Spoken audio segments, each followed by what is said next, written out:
పార్వతి, పార్వతి, నీకేం కాలేదు కదా పార్వతి? నీకేం కాలేదు కదా? నాకేం కాలేదు. నాకు తెలుసు పార్వతి, నువ్వు బతికే ఉంటావు నాకు తెలుసు. నిన్ను నిన్న నా నుండి ఎవరు వేరు చేయలేరని నాకు తెలుసు. నాకు తెలుసు, నాకు తెలుసు.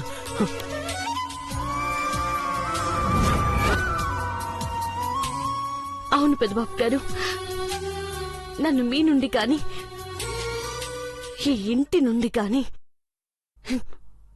ఎవరు దూరం చేయలేరు. బావుగారు, ఇది కళ అక్క, ఇది నిజమా? రామచంద్ర, నువ్వు ఉన్నావయ్యా. ఈ ఇంట్లో శోకాలు తీయకూడదని పార్వతిని బతికించావు తండ్రి. ఈ ఇంటి పెద్ద కోడలు పార్వతి, అన్యాయం జరగదు. నా మనవాళ్ళు మోసే మీకు ఎప్పటికీ అన్యాయం జరగదమ్మా. మీరిద్దరూ ఈ ఇంటికి వారసులు ఇవ్వబోతున్నారమ్మా.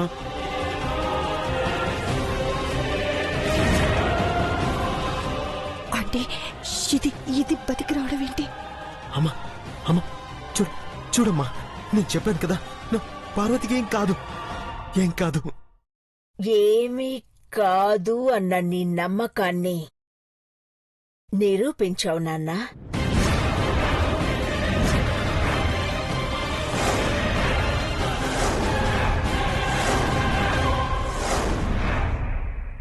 దేవుడున్నాడక్కా. నాకిప్పుడు ఊపిరాడుతున్నట్టుంది. పార్వతి, అసలు నువ్వు కారు డిక్కీలోకి ఎందుకు వెళ్ళావు? అవును, అది నన్ను క్షమించండి అయ్యగారు. పర్లేదమ్మా, నీకేం కాలేదు, అచ్చాలు నాకు. యాక్సిడెంట్ అయినా నువ్వెలా బతికి బయటపడగలిగావు పార్వతి?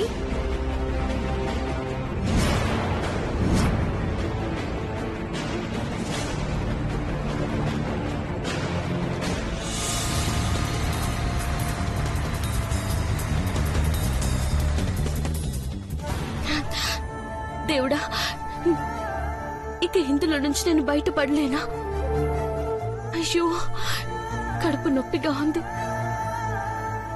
నా బిడ్డకి ఏమైనా జరుగుతుందేమోనని భయంగా ఉంది. దేవాసారు వాళ్ళ కార్లా ఉందే.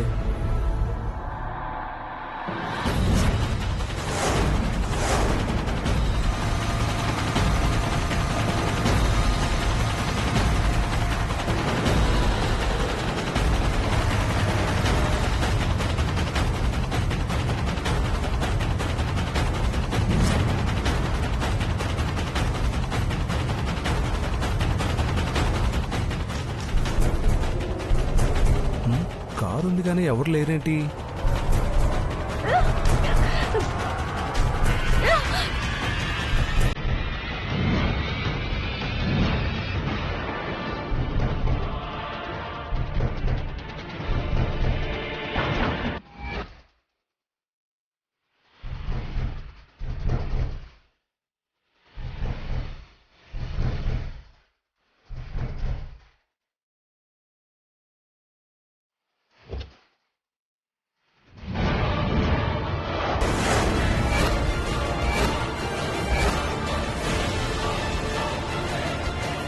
అమ్మా పార్వతి,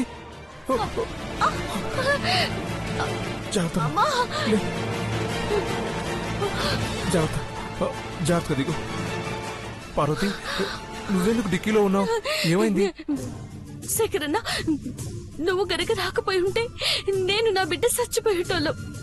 ఆ అమ్మోరు తల్లే నిన్ను ఇటు పంపినాననుకుంటా. ఏం జరిగిందమ్మా? ఈ డిక్కీలో ఎందుకున్నావు? శేఖరన్న, ఇంట్లో ఉన్నది అఖిలాండేశ్వరి అమ్మగారు కాదు.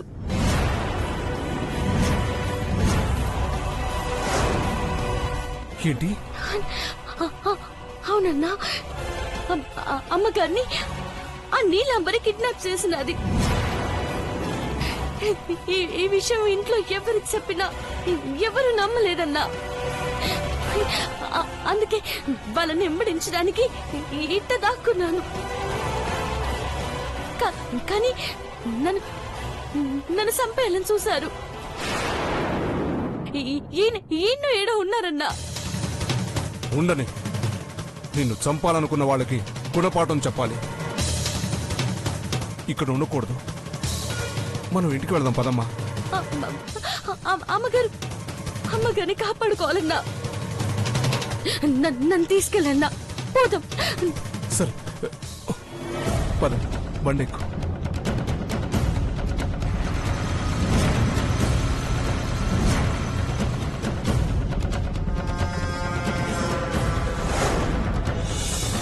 అన్నా అన్న ఆపన్నా. ఈయన్నే ఓ, ఎక్కడమ్మా? ఈయన్నే ఈయన్నే అన్నా. ఇక్కడ? అదిగో అక్కడే చూశానన్నా. సరే చూద్దాం పద.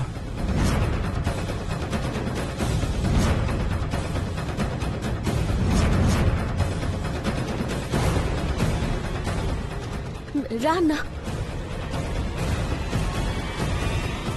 నేను తప్పించుకుంటానని ప్లేస్ మారుస్తున్నారా? చాముండేశ్వరి మేడం చెప్పిందే చేస్తాం మేడం. నీలాంబరి మేడం చెప్పింది చెప్పరా? మీ పెద్ద కోడలు పార్వతి యాక్సిడెంట్ లో చచ్చిపోయింది.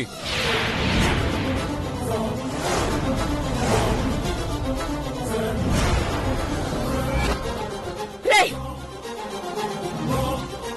పార్వతిని గాని నా వాళ్ళని గాని ఏ ఒక్కరిని మీరు ఏమీ చేయలేరు. చేస్తే మాత్రం మీరు ఎవరు బతకరు. ఈ మాట చాముండేశ్వరికి చెప్పండి.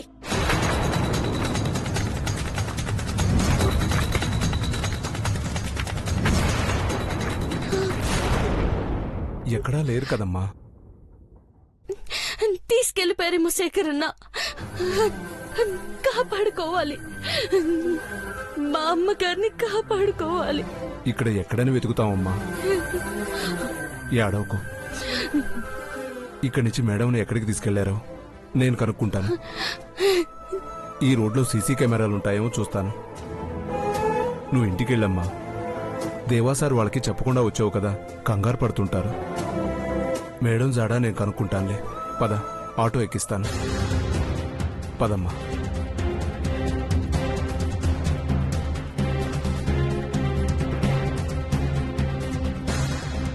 శేఖర్ అన్న, నేను కనుక్కుంటానులేమ్మా. ఆటో ఆపు. ఎక్కడికి వెళ్ళాలి sir? Jubilee Hills road number 10. Okay sir, ఎక్కండి. శేఖర్ అన్న, నువ్వు ఎక్కమ్మా. అమ్మగారిని ఎట్టకైనా నేను కాపాడాలా. చూస్తానులేమ్మా. నువ్వు వెళ్ళు, వెళ్ళమ్మా.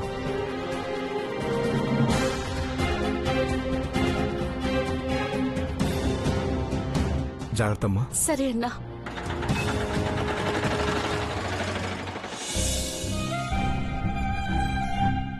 ఆ దేవుడు నా దేవుడి నుండి ఎట్టా దూరం చేస్తాడు.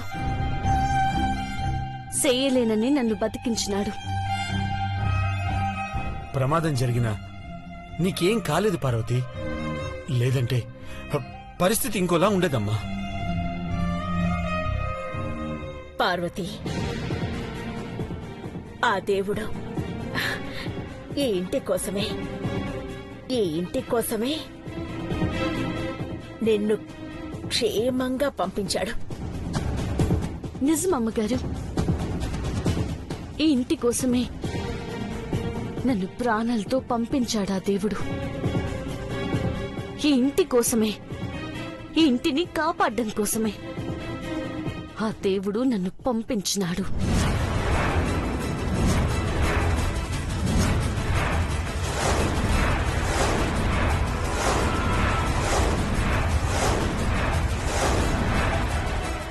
ఏమైంది పార్వతి? మళ్ళీ అలా మాట్లాడతావేంటి?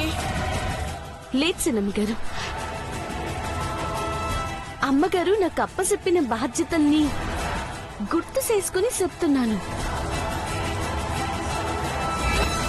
ఈ బరువుని తిరిగి అమ్మగారు మోసేదాకా అన్నీ నానే చూసుకోవాలి కదా.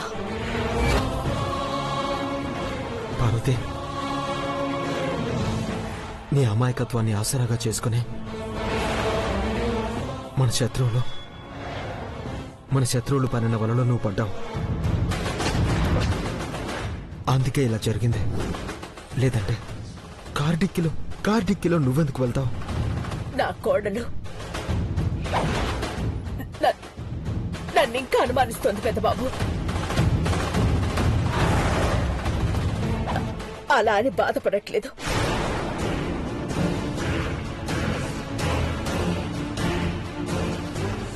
నేనప్ప చెప్పిన బాధ్యతను నిర్వర్తిస్తుందని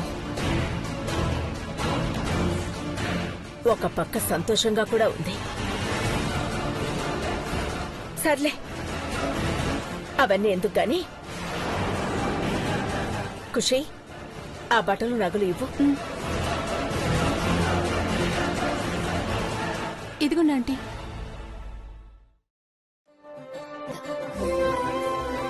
నేను షాపింగ్కి వెళ్ళింది కూడా మీకోసమే. పార్వతి, ఐశ్వర్య,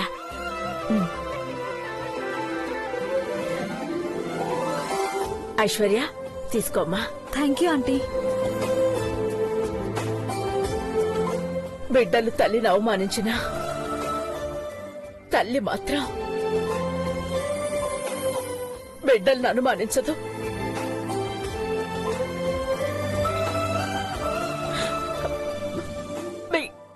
మీ ఇద్దరు నాకు నా బిడ్డలతో సమానమే.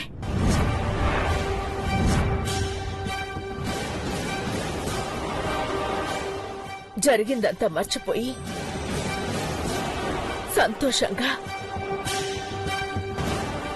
సంతోషంగా సీమంతం జరిపించుకోండి. మీ నాటకాలు నా దగ్గర కాదు. మా అమ్మగారు క్షేమంగా ఇంటికి వచ్చేదాకా మీ ఆగడాల్ని నేను భరిస్తాను. పార్వతి, ఆ నీలాంబరి చేసిన కుట్రకి నువ్వు మనసు పాడు చేసుకోకుండా ప్రశాంతంగా ఉండమ్మా. అట్టగే అమ్మగారు. మీరెంతో ఇష్టంగా జరిపిస్తున్న సీమంతమిది. చీరలు, గాజులు, పసుపు కుంకుమలిస్తారు. నా బిడ్డకు ఇంకో బహుమతి ఇస్తారా అని కోరుకుంటున్నాను.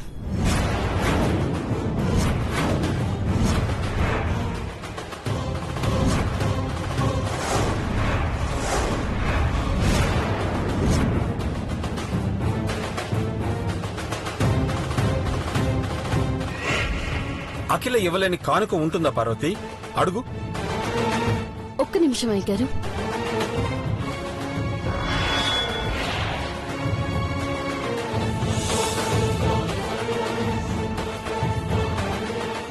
పార్వతి,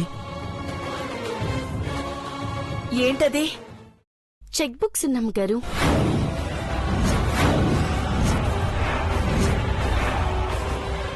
ఈ ఇంటికొచ్చే వారసుల కోసం నాయనమ్మ సంతకాలెట్టిన చెక్కులిస్తే ఏదైనా కొనుక్కొని జ్ఞాపకంగా దాచిపెడతాను.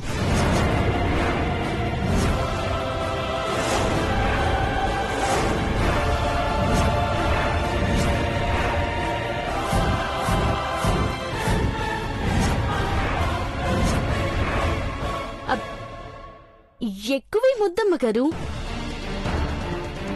సెరో బిడ్డకు సెరో 1,00,000 రాసిస్తే చాలు. చెక్ ఎందుకు వదినా? మామ్ క్యాష్ ఇస్తుంది. అట్ట వద్దు సినిబాబు గారు. అడిగితే కోట్లైనా కుమ్మరిస్తారు అమ్మగారు. వారసులంటే అంత ప్రేమ కదా. కానీ డబ్బులైతే వాటితో కొనుక్కున్న రుజువు ఉండదు. అదే చెక్ బుక్ అయితే సాక్ష్యం ఉంటుంది. పార్వతి, నువ్వు అవును పెద్దబాబు గారు. మీరమ్మగారి చెక్కులను జాగ్రత్తగా దాచిపెట్టుకున్నట్టే నాన్న కూడా తిరిగి బ్యాంకుల కాడ అడిగి తెప్పించి భద్రంగా దాచిపెడతాను.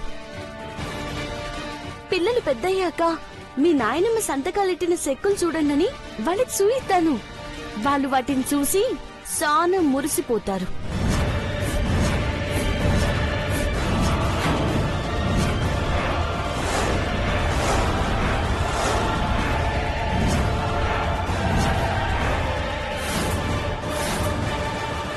Wow, great thought. బ్యూటిఫుల్ అమ్మా. పార్వతి, పల్లెటూరి దానివైనా చెక్ మీద సైన్ కావాలని అడుగుతూ నాకే చెక్ పెడుతున్నావని అర్థమైంది. అక్క, లక్షే కదా కావాలంటుంది, సైన్ చేసి ఇచ్చే. ఆంటీ తర్వాత రాసిస్తారా? పర్లేదు, పెన్ ఉంది. ఇదిగోండి, తర్వాత ఎందుకు అమ్మగారు, ఇప్పుడే రాసివ్వండి.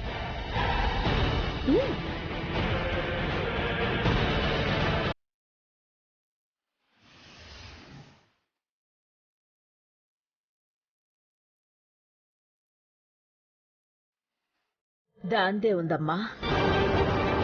నీ కోరిక కాదంటానా? నా స్థాయికి తగ్గ బహుమతులు కొనుక్కో. నీకు ఎంత కావాలంటే అంత రాసుకో.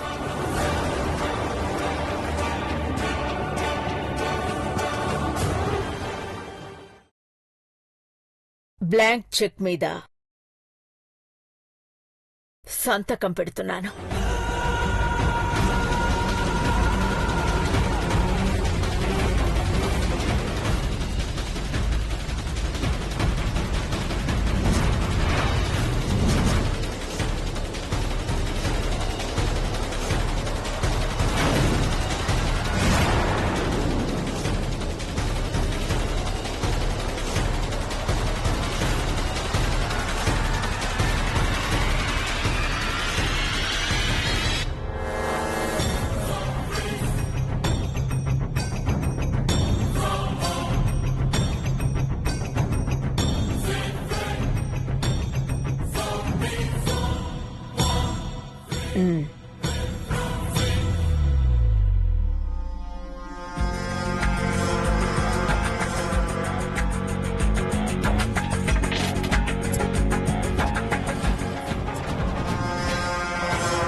నాతోనే పెట్టుకుంటావా పార్వతి?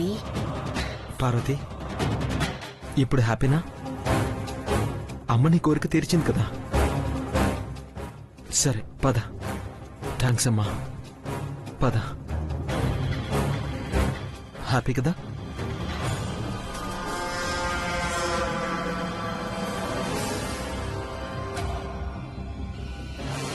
పద.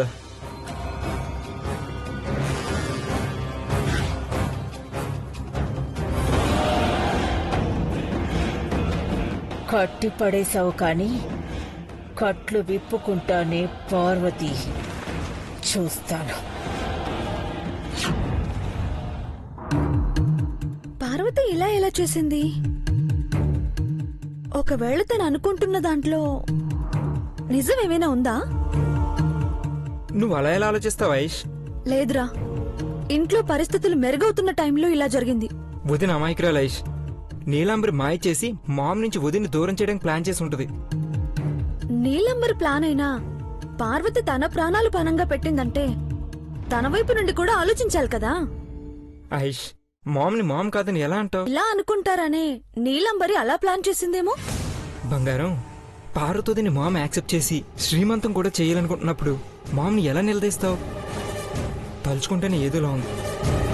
కరెక్టే, కానీ పార్వతి గుడ్డిగా నమ్మదు, కావాలని అలా చేయదు. ఐశ్వర్య, చిన్నబాబు నువ్వు కూడా ఇక్కడే ఉన్నావా? పార్వతి అన్నదాని గురించి ఆలోచిస్తున్నారా? దాని మొహం. పార్వతి అఖిలక్కను అనుమానించి కోరి కష్టాల్ని తెచ్చుకుంటుంది. సర్లే, ముందు ఈ గోరింటాకు పెట్టుకో ఐశ్వర్య. అఖిలక్క నీకోసమే పంపించింది. మామ్ పంపించిందా? ఇటువు. నా చేత ఏ పని చేయించావు గాని నువ్వే ఐశ్వర్యకి గోరింటాకు పెడతావని నాకు బాగా తెలుసు. ఇదిగో ఐషు, చేతులకు మాత్రమే కాదు కాళ్ళకి కూడా పెట్టుకోవాలి. ఒంట్లో వేడి తగ్గిపోయి ఆరోగ్యంగా ఉంటారు నువ్వు నీ బిడ్డ. ఖచ్చితంగా కాళ్ళకు పెట్టాలా పిన్ని? కాళ్ళు పట్టుకోవడానికి ఫీల్ అవుతున్నావా? అలా ఏమనుకోవట్లేదు బంగారం, జస్ట్ కన్ఫర్మేషన్ కోసం అడిగాను అంతే.